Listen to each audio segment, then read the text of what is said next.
My ears rang with the steady beep of hospital monitors as I slowly opened my eyes.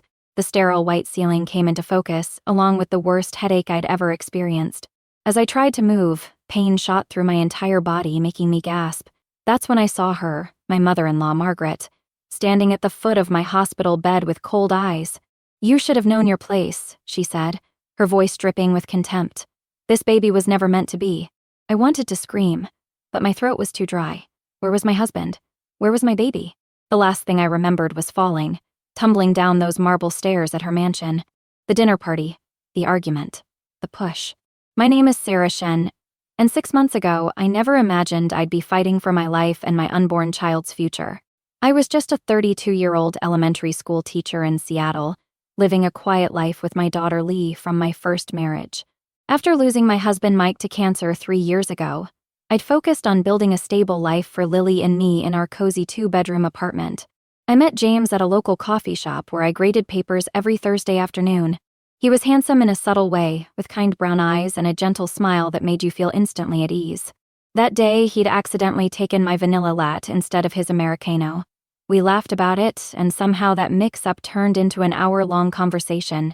"Daddy's job is really important," Lily had explained to her friend during a playdate, about 3 months after James and I started dating. "He's a heart doctor who fixes people's hearts." She'd taken to calling him Daddy almost immediately, and James had tears in his eyes the first time she did. Our relationship moved quickly but felt right. James was patient with Lily, understanding of my busy schedule, and seemed too good to be true. "You're exactly what I've been looking for," he'd tell me, kissing my forehead as we cuddled on the couch after Lily went to bed. "You and Lily are my second chance at happiness." I should have known something was off when he kept delaying my meeting with his mother.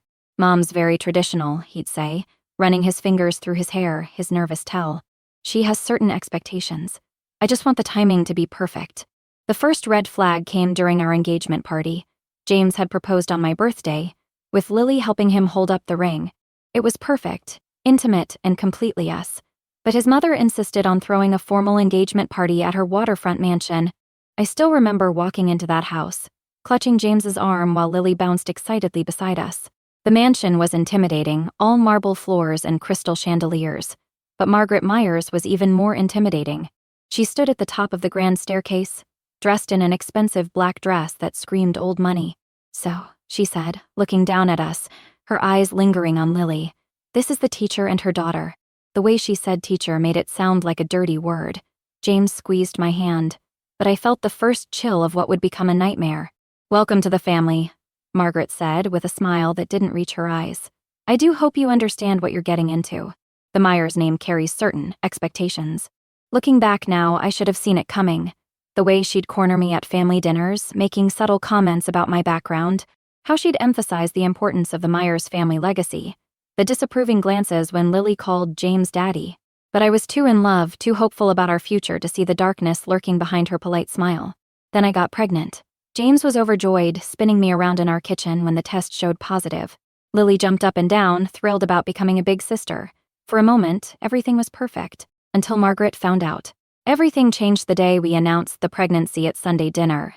Margaret's crystal wine glass froze halfway to her lips, her fingers whitening around the stem. "Pregnant?" she said, placing the glass down with careful precision. "How convenient." James beamed, oblivious to his mother's tone. "We're due in February, Mom. You're going to be a grandmother." "I'm already a grandmother," Margaret replied, her eyes cutting to Lily, who was happily drawing at the corner of the table, though not by blood, of course. That night marked the beginning of Margaret's campaign against my pregnancy. It started small, suggestions that I looked awfully tired and shouldn't overwork myself teaching. She'd send articles about pregnancy complications in women over 30, always with a note saying, "Just looking out for the family's best interests." But things escalated quickly. One afternoon, I came home to find her in our kitchen with James. "I've hired Mrs. Rodriguez," she announced, "a lovely housekeeper. You obviously can't keep up with everything in your condition." "Mom," James started, but she cut him off. "James, darling, this is for the best. We need to protect both Sarah and the baby. The Myers heir needs the very best care." The word heir made my skin crawl.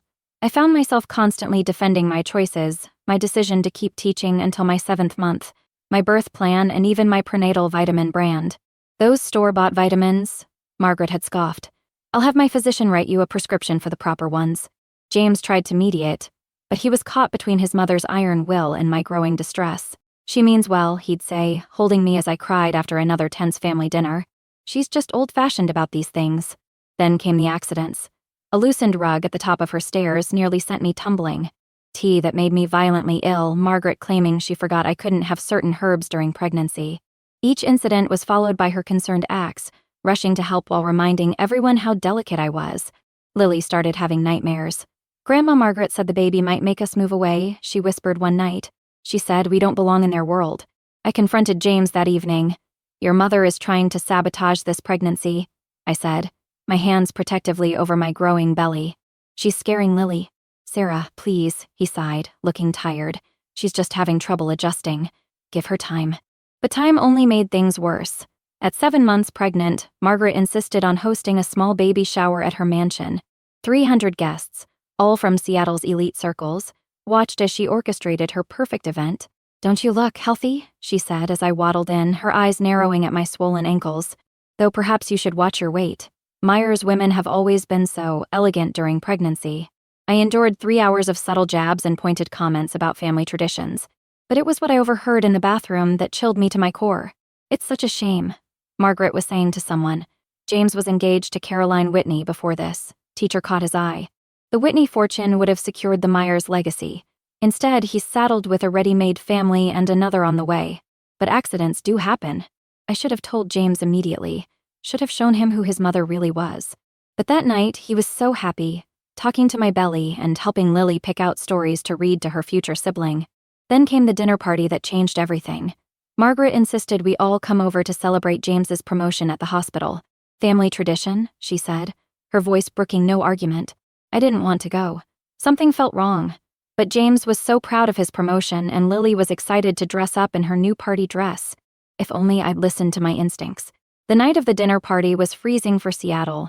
I remember shivering as we walked up to Margaret's mansion, my 8-month pregnant belly making it hard to navigate the steep front steps. James had his arm around me, while Lily skipped ahead in her purple party dress. Careful, dear, Margaret said from the doorway. Those steps can be quite treacherous.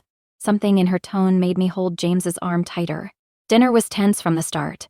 Margaret had seated me directly across from Caroline Whitney, James's ex-fiancée. I hadn't even known she would be there.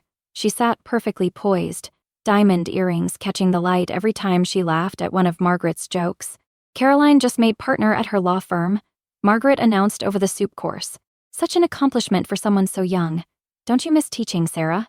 I smiled, feeling the baby kick as if sensing my stress. I love teaching. I'll be going back after maternity leave. Oh? Margaret's eyebrows rose. I assumed you'd want to stay home with the baby. The Myers family has certain standards about childcare. James cleared his throat. Mom, we've discussed this. Sarah's career is important to her. Of course it is. Caroline chimed in with fake sympathy, though I imagine a teacher's salary barely covers decent childcare. Lily, who had been quietly pushing food around her plate, suddenly spoke up. My mommy is the best teacher ever. All her students love her. I reached for my water glass, trying to stay calm. The room felt too hot, too crowded. Excuse me, I said. I need some air. I made my way upstairs to the bathroom, holding the railing carefully. From below, I could hear Margaret's voice carrying up the stairs, talking about family traditions and expectations. The same speech I'd heard 100 times before. After splashing some cold water on my face, I stepped out into the hallway. That's when I heard them, Margaret and Caroline, speaking in hushed voices around the corner. Everything's arranged, Margaret was saying. Once this unfortunate situation is handled, you and James can have a fresh start. What about the teacher and her children? Caroline's voice was cold. Accidents happen, Margaret replied, especially on these old stairs. My heart stopped. I turned to leave to get James to get out of there, but Margaret had already rounded the corner. Going somewhere? She asked, her face a mask of false concern. Stay away from me, I said, one hand on my belly. I heard everything. Oh, Sarah, she sighed. You really should have known your place. She stepped forward and I stepped back. The Myers family has a legacy to protect. I won't let you and your children destroy that. James will never forgive you, I said, trying to sound braver than I felt. Her smile turned cruel. James will be grieving, yes, but Caroline will be there to comfort him, just like we planned. It happened so fast. One moment I was backing away, the next I felt her hands on my shoulders. A hard push. The world tilted. I remember Lily's scream from below. "Mommy." The fall felt endless. Each bump and each impact sends waves of terror through me. "Not my baby. Please, not my baby." Then darkness. The steady beep of hospital monitors brought me back. Pain everywhere. James's tear-stained face swam into view. "The baby," I whispered. "He's okay," James said, squeezing my hand. "They did an emergency C-section. Our son is perfect, Sarah. You both made it. Your mother is being arrested," he said firmly. "Lily. She saw everything. She's so brave, Sarah. She told the police exactly what happened." "Where is she?" "Lily. Right here." "Mommy," my daughter's face appeared, her eyes red from crying but her smile brave. "I'm sorry I couldn't catch you like Daddy catches me when I fall." The days that followed were a blur of police statements, doctor's visits, and tears. I met my son, Daniel, properly 3 days after the fall. He was tiny but strong, his little fist gripping my finger as if saying, "We made it, Mom." James hardly left my side, his face haunted with guilt. "I should have seen it," he kept saying. "All those times you tried to tell me." "I'm so sorry, Sarah." The police investigation uncovered everything. The accidents hadn't been accidents at all. Margaret had been planning for months. They found texts between her and Caroline, emails to private investigators, and even receipts for the herbs that had made me sick. Mrs. Myers, the detective told us, had been moving investments around, setting up a trust for James and Caroline's future children. She was convinced they would reconcile after your accident. Lily became the prosecution's star witness. My brave 9-year-old stood in court, looking tiny but determined in her blue dress. "Grandma Margaret said mean things about Mommy," she testified clearly. Then she pushed Mommy down the stairs. I saw her do it. Margaret's face remained stone cold throughout the trial. Even when they played the security camera footage from her house, showing the push clear as day, she sat there like a statue. "I did what was necessary for my family," she said during her testimony, her voice eerily calm. The Myers name means something in this city. The jury took only 2 hours to reach a verdict guilty of attempted murder. 8 years in prison. No chance of early release. As they led her away, she turned to James one last time. "Everything I did was for you," she said. James stood up, his voice shaking with anger. "No, Mother. Everything you did was for yourself. My family, Sarah, Lily, and Daniel, they're everything to me. You're the one who never understood what family means." Recovery was slow. Physical therapy for my injuries, counseling for the trauma. Lily had nightmares for months, climbing into our bed just to check that I was still there. But we healed. Together. James sold his mother's mansion and donated the money to domestic violence shelters. We moved to a cozy house near my school, with a garden where Lily could play and Daniel could take his first steps. One evening, about a year later, I found James sitting in Daniel's room, watching our son sleep. "He looks just like you," I said, wrapping my arms around him. Lily appeared in the doorway, clutching her favorite stuffed rabbit. "Can I sleep in here tonight? Just to protect Daniel." We made a nest of blankets on the floor, all 4 of us cuddled together. As I lay there listening to my children's peaceful breathing, I realized something. Margaret had tried to destroy our family because she thought we weren't good enough, but in surviving her cruelty, we'd become stronger than she could ever imagine. "You know what?" Lily whispered in the dark. "I think we're the best family ever," and she was right. We are. Today, our family is thriving. I'm back teaching. James runs a community health clinic, and our kids are growing up surrounded by love and support. Margaret's actions left scars, but they also taught us an important lesson. Real family isn't about names or legacies. It's about love, acceptance, and protecting each other. Sometimes I look at my children playing together, Lily teaching Daniel to read, just like I taught her, and I know that we won something much more valuable than the Myers legacy. We built our legacy, one based on love instead of pride. And that's a legacy worth protecting. 5 years have passed since that night at Margaret's mansion. Life has a way of healing even the deepest wounds, though some scars remind us of how far we've come. Daniel just started kindergarten at my school. Every morning he runs into my classroom to give me an extra hug before heading to his class down the hall. "Love you, Mommy," he calls out, his backpack almost as big as he is. The other teachers smile, knowing our story, knowing what a miracle these simple moments are.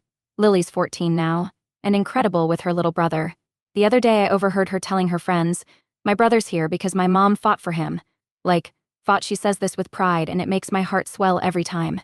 James changed too.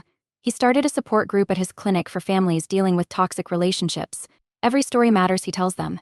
Every family deserves to feel safe sometimes. When he thinks I'm not looking, he holds us a little tighter, as if making sure we're there. We did hear about Margaret once, about 2 years into her sentence. She sent a letter through her lawyer, asking to meet Daniel. James burned it without opening it. "Our children will never know that kind of fear," he said, watching the paper curl in the fireplace. I held his hand, understanding that this too was a kind of healing.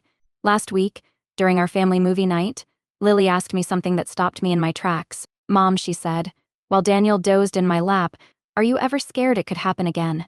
I looked at my family James drawing with Daniel's crayons, our son sleeping peacefully, my teenage daughter who still remembers everything but chooses joy over fear, and I told her the truth. "No, sweetheart.